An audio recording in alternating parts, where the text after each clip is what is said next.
Hi everyone, welcome back to our YouTube channel. Today is Saturday and it's already 6:19, but nag-start tayo bumiyahe around 5:10, so hindi ko lang naisama sa video cause I'm trying to set up this camera. So nag-start tayo ng 5:10 and total earnings as of now is $43 and something. Ngayon may na-pick up tayo McDonald's order just for $7, and we're also doing the incentive, no, or yung promotion Uber na kada 3 trips may binibigay na bonus. So nasa pang-apat na tayo, so itin natin to. Tara!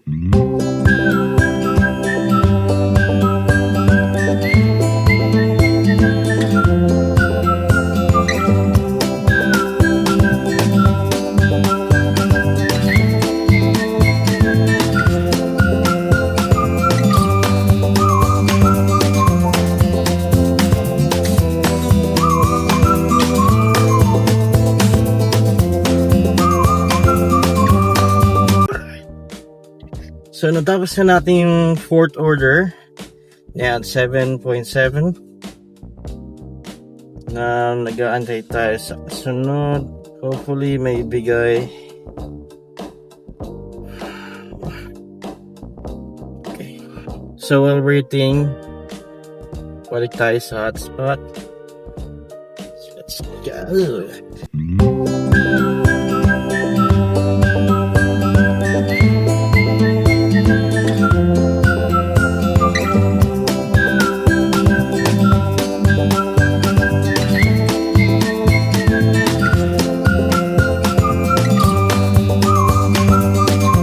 Guys, so nandito tayo sa Kohl's. We got a Kohl's order, $9 for 8 items. So kinuha ko na kasi wala pang pumapasok. So let's just do this for a few minutes. Okay, update ko na lang kayo. Okay, so guys, quick update na tapos na natin yung grocery. So ito lang siya. One bag took me like 10 to 15 minutes to complete. So ihatid na natin to. Tara. Okay.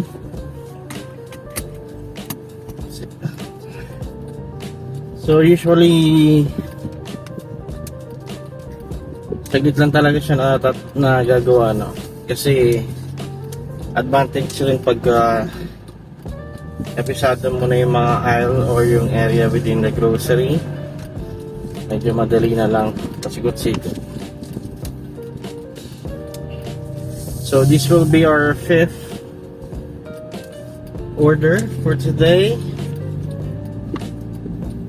And 6:45 na, no? Natin mai-hit yung 3 sa 7. So dito sa South Australia medyo hindi uso ang humps sa kalsada, mas uso pa yung dip. Ayan, kung mapapansin nyo parang kanal siya.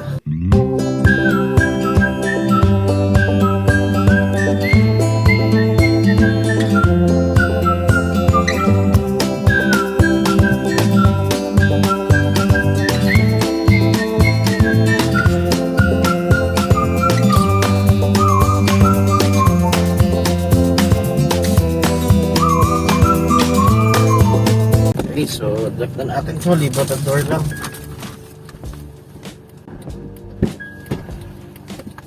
Alright guys, so complete na natin. Ngayon meron tayong Subway offer for $7.5, 5 kilometers. So since Subway madali lang naman dyan, let's go at kunin na natin ito. So this order will be the 6th order, and then after that makakuha na tayo ng incentive.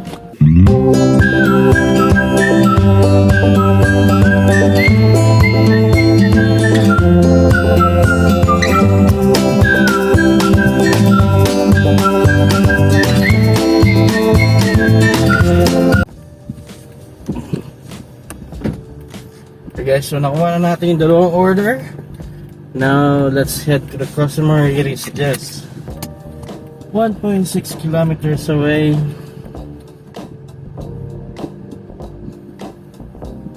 So, super lapit lang niya.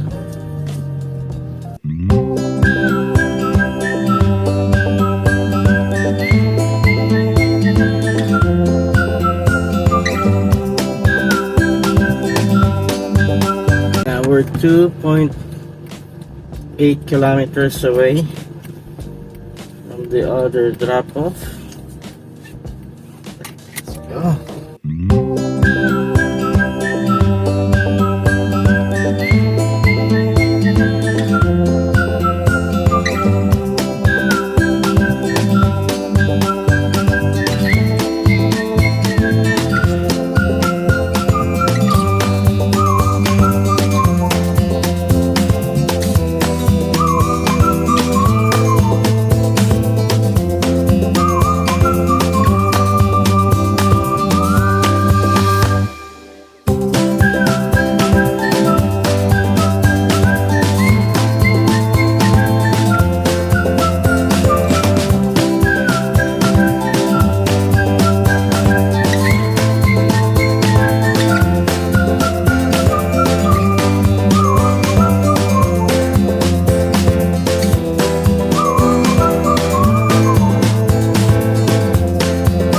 Okay, so kakatapos lang natin yung pang-pitong order.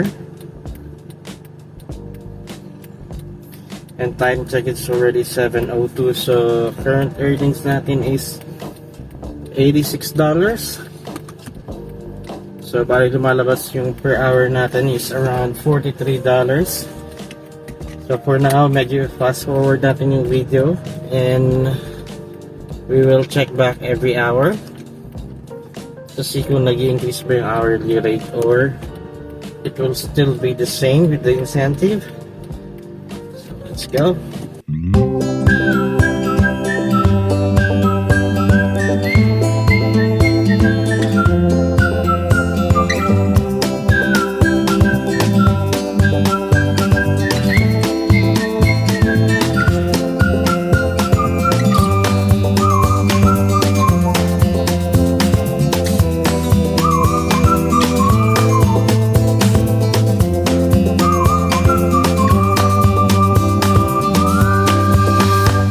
Okay, we just got a Domino order for $9. 5 kilometers. Let's go ahead and do that.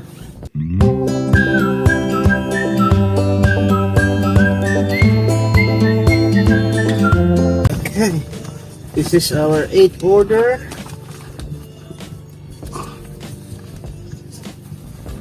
So, tingnan natin yung layo niya.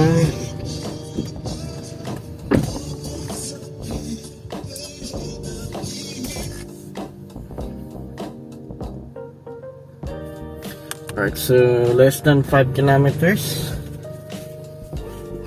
Let's go.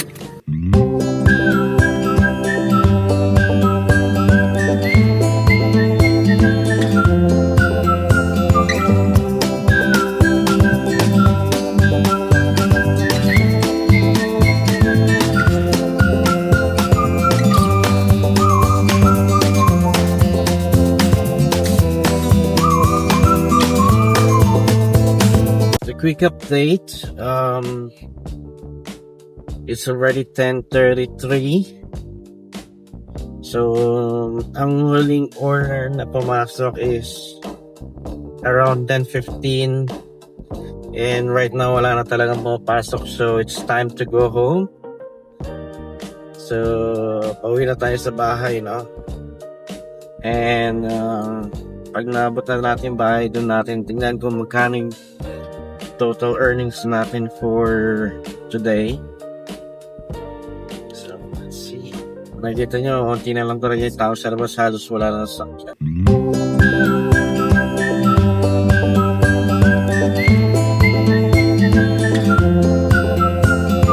Okay, so we just got home. Okay, kung makikita nyo, naka-online pa tayo, so off natin kasi wala naman na pumapasok. So total earnings natin today is $243 and some cents. We did total of 16 trips. So for today, total online hours is 5 hours and 20 minutes. So yun, $243, may kasama ng promotion. Pero I think kasi yesterday bumiyad din ako ng 5 to 10:30. Yesterday walang promotion, no? And I got $297. So almost same online hours and wala siyang incentive. So depende talaga, minsan hindi porket may incentive meaning mas malaki yung earning. Depende rin sa volume ng order ng araw na yun. Kunyari maraming volume, less drivers, malaki yung binibigay ni Uber para matapos or makomplete yung mga orders, no? So yun yung kinita natin for today. Tingin ko naman worth it siya. Naglalaro ng $45 to $47 I think ang per hour natin. So all goods tayo. Sa mga nag-enjoy ng ganitong klaseng video, please like, share, subscribe to our YouTube channel para maging posted rin kayo sa mga upcoming YouTube videos. Thank you very much sa mga nagsusupport sa ating video, and we'll see you to the next upload, okay? Thank you for your support. Have a good night.